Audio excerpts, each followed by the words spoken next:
L'esportivitat i el respecte són la base de les activitats que el CEP organitza cada temporada. Les jugadores i els jugadors que demostren un bon comportament durant el joc opten, a la fi del curs, als premis Compte fins a 3.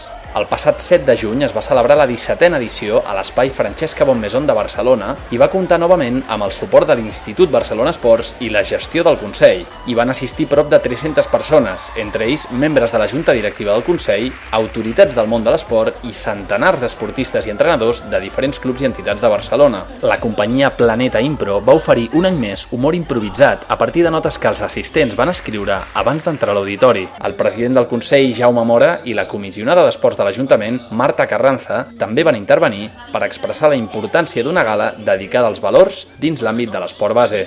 Durant l'entrega de guardons es va reconèixer equips d'esports individuals, d'esports col·lectius i van destacar especialment el Premi Josep Sardà, atorgat a l'Escola Alèxia, i el Premi Institucional de la Diputació de Barcelona, que va guanyar l'Ajuntament de Calella per l'Aprenem Esportivament, un projecte on col·labora l'Observatori del Consell.